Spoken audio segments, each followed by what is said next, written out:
Every film begins the same way: light, sound, and illusion. But some end before they ever truly begin. There exists a small, shadowed corner of cinema history filled with films that were screened only once a single showing, to a handful of eyes, and then locked away, rewritten, or erased. For decades, no one outside those rooms has seen what they saw. Some of these screenings ended in silence. Others ended in anger, and a few ended with the director walking out, refusing to return. These were not banned films. They were versions of truth, the raw, unfiltered visions that studios and audiences could not handle. Moments too brutal, too honest, or too strange to survive the system that created them. The negatives were cut, the reels destroyed, and the legends began to grow. Those who were there spoke of alternate endings, missing characters, scenes that redefined the entire story, and yet none of it remains. All that's left are rumors, whispers, and memories that flicker like the final light of a dying projector. Tonight, we reopen that reel of ghosts, 15 films that were seen as they were meant to be only once. A Clockwork Orange, 1971. The cut Kubrick chose to bury. Before it became an icon, A Clockwork Orange was something far crueler. Stanley Kubrick's original cut, screened privately for Warner Brothers executives, was longer, rawer, almost unbearable. The violence wasn't stylized, it was intimate, lingering, real. Executives were shaken. Kubrick withdrew the film, cut it himself, and released a leaner, colder version. But after a wave of crimes allegedly inspired by the movie, he went further, pulling it from all UK theaters. That first, longer cut was never seen again. Kubrick kept it locked away, refusing to let anyone else decide how his work would be remembered. They say an artist always protects his vision. Kubrick proved sometimes you protect the world from it. Alien 31992. The debut Hollywood tried to erase. David Fincher entered Alien 3 young, ambitious, and already broken by the system. The cut he assembled, a slow, mournful descent into death, was screened once for Fox executives.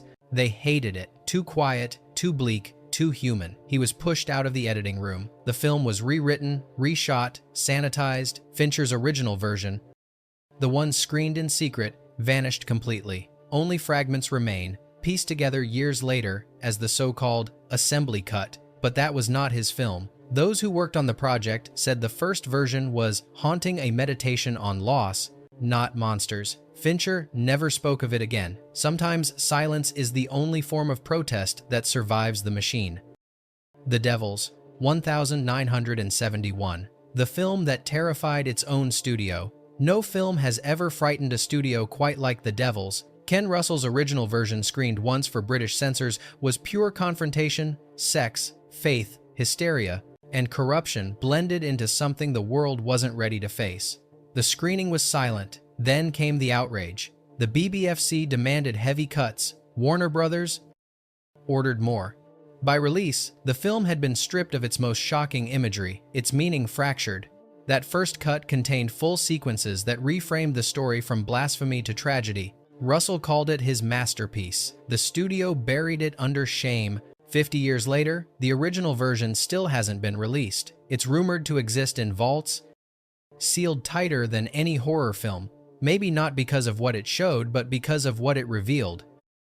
Gremlins, 1984. The Christmas movie that almost became a nightmare. Joe Dante's Gremlins began as horror, not comedy. The first version, screened inside Amblin's private theater, was vicious, dark humor drowned in blood. The creatures didn't just wreak havoc, they killed. Even the family dog wasn't spared. Steven Spielberg watched in silence. When the lights came up, he said quietly, "We can't release this." Within weeks, reshoots softened the tone, trimmed the deaths, and transformed terror into mischief. That early screening was the only time anyone saw the real Gremlins, the version that blurred the line between holiday fantasy and nightmare. Crew members say it felt like E.T. by way of the Texas Chainsaw Massacre. Today, the film is remembered as family-friendly chaos.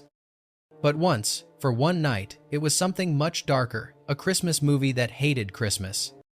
Possession, 1981. The screening that broke its viewers. Andrzej Żuławski's Possession is less a film than an emotional seizure, an explosion of madness that doesn't end when the credits roll. The original cut, nearly half an hour longer, was screened only once at a European festival. That version was so intense that several audience members reportedly left mid-scene.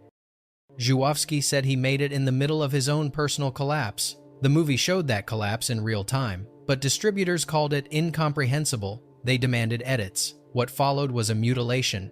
Multiple versions released in different countries, none resembling the original. That one screening contained scenes now lost, dreamlike passages, slow burns of paranoia, surreal transitions between love and hatred. Żuławski once said, "Cinema should hurt. Maybe that's why the world only let his true version live for a single night." Natural Born Killers, 1994. The version that even its director feared, Oliver Stone's Natural Born Killers, was never meant to entertain. It was designed to provoke, but the version first screened privately for censors and studio heads went too far, even for him. The footage was described as chaos on film, real news clips sliced into stylized slaughter, talk shows spliced with blood, laughter echoing over murder. The MPAA recoiled. Some executives reportedly walked out before the credits rolled. Stone was ordered to cut it down or lose distribution. He complied, reluctantly, removing entire segments that blurred the line between critique and glorification. That original cut, shown once, then sealed, was said to feel like a nervous breakdown captured in motion. When asked later about it, Stone admitted, "It was pure, too pure, and purity, in Hollywood, is often the first thing to die." Event Horizon 1997, the film that looked too deep into the abyss. Before Event Horizon became a cult favorite, it was something else entirely, a descent into madness. Paul W.S. Anderson's first cut ran over 2 hours, filled with extended visions of hellish torment. When it was screened for Paramount executives and a small test audience, the reaction was catastrophic. Some viewers reportedly fainted, others left in silence. The studio ordered massive cuts. Entire scenes disappeared. The lost footage, nearly 40 minutes of it, was shipped for storage in a salt mine in Eastern Europe, where it decayed beyond recovery. That single screening was the only time anyone saw the true version of Event Horizon, a film not about space, but about guilt, trauma, and the human need to look into darkness even when it looks back. Anderson has since called it the version I'll never get back, a film consumed by the very void it tried to portray. The House That Jack Built, 2018, the screening that cleared the room. Cannes, 2018. Lars von Trier returned after years in exile with The House That Jack Built. The first and only uncut screening began late at night. For 2.5 hours, the audience watched murder staged as art too long, too cold, too knowing. Over 100 people walked out. That was the version von Trier wanted. But the distributors didn't. The backlash was immediate. The studio recut the film, trimming away the most graphic sequences. The full Cannes version has never been released. Those who saw it describe it as hypnotic, less horror, more confession. Some said it felt like von Trier was dissecting himself on screen. He later said, "It was never meant to be pleasant." Maybe that's why it worked only once, because cinema that honest can't exist twice. RoboCop 1987, the cut that crossed the line. When RoboCop was first shown to the MPAA, it wasn't science fiction, it was a nightmare. Paul Verhoeven's original cut lingered on Murphy's execution, stretching every scream, every bullet, until the violence became unbearable. Members of the ratings board reportedly turned their faces away. The film was instantly condemned with an X rating. Verhoeven cut it, then cut it again 7 times in total until it barely passed. The version that played for the MPAA that day was seen only once. Those who worked on the film said it wasn't just bloodier, it was sadder. The violence was meant to strip the audience of their comfort, not entertain them, but that intention didn't survive the edit. The footage disappeared into studio archives. Even today, the so-called unrated version is missing seconds, small, precise moments that made the satire unbearable. A machine made to enforce order, a film made to expose it. Both mutilated for the same reason. People couldn't handle what they'd created. The Magnificent Ambersons 1942, the masterpiece that the studio burned. Orson Welles called The Magnificent Ambersons his most personal work. He wasn't wrong. It was a film about decline of families, of tradition, of dreams. But when RKO previewed his 131-minute cut for a test audience, they called it depressing. Executives panicked. While Welles was filming in South America, They took control, they recut the film, reshot scenes, and burned the original negative, gone forever. Those who attended that single screening said it was devastating, quiet, poetic, unbearably human.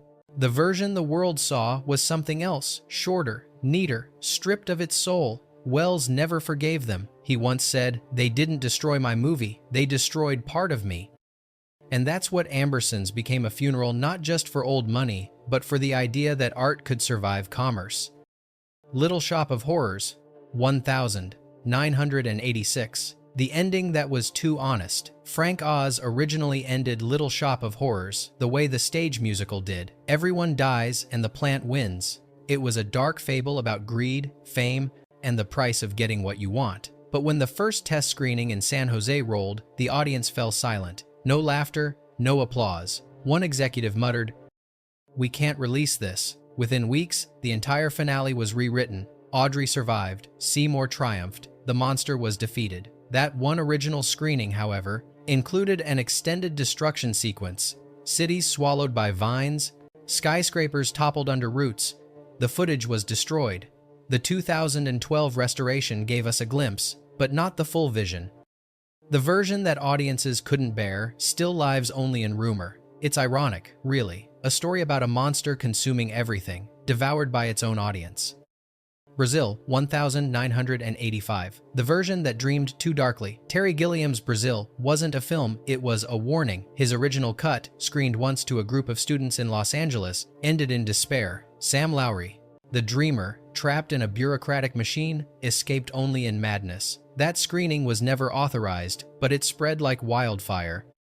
People whispered about an ending so bleak that even the laughter sounded hollow. When the studio found out, they locked the film and demanded a rewrite. Gilliam fought back in public, pleading through a full-page ad in Variety. "When will you release my film?" Brazil. He won a partial victory, but the cut that played that single night, the one drenched in hopeless surrealism, was never shown. Again, maybe it was too prophetic. Maybe we weren't ready for a film that ended the way reality does, quietly and without salvation. The Exorcist III, 1990. The sequel that lost its soul. When William Peter Blatty finished The Exorcist III, he thought he had made a film about faith and guilt, not demons and spectacle. The rough cut he screened for executives had no exorcism, no fire, no levitating bodies, just quiet dread, human doubt, and a serial killer haunted by something unseen. The studio hated it. "It needs an exorcism," they said. Blatty refused. They did it anyway. A new ending was written, new actors were hired, and scenes were reshot. The original version, his version, was buried. Decades later, an incomplete Legion cut surfaced, pieced together from lost work prints. But what played at that first private screening remains unseen. Some say it was the truest continuation of The Exorcist's legacy. Others say it wasn't horror at all, just a man's crisis of faith projected onto the screen, and maybe that's why no one wanted to see it again. I Am Legend, 2007. The ending that died before it lived. When I Am Legend first flickered onto the test screening projector, it told a very different story. Neville didn't die. He lived long enough to realize he was the monster the legend told among the infected. It was a quiet, tragic ending, true to Richard Matheson's novel. But audiences rejected it. They wanted a hero, not a revelation. Within weeks, the studio ordered a reshoot. Explosions, redemption, closure, the version we know was born. That first cut, the one screened only once, was darker, slower, stripped of hope. Its sound design was hollow, its tone funereal. It showed humanity not as savior, but as predator. Hollywood buried it quickly, maybe because it asked a question no one wanted answered. What if we were never the good guys? The New York Ripper, 1982, a film that vanished after one night. In 1982, Lucio Fulci screened The New York Ripper to a small audience in Italy. What happened that night became legend. The film was so vicious, so relentlessly cruel, that even veteran horror fans demanded it be pulled from circulation. Fulci had crafted a mirror of the violence he saw in society, unfiltered, ugly, and disturbingly intimate. But the reflection was too sharp. Viewers recoiled. One distributor threatened to walk. Fulci withdrew the cut the next morning. The version that followed was already infamous, but the original, the one screened that single night, was said to be something else entirely. Longer, meaner, more honest. No copy has ever surfaced. Some claim it was destroyed. Others insist a reel still lies buried in Fulci's estate. Either way, what was projected that night has never been seen again. A film so brutal, even its creator couldn't stand to face it twice.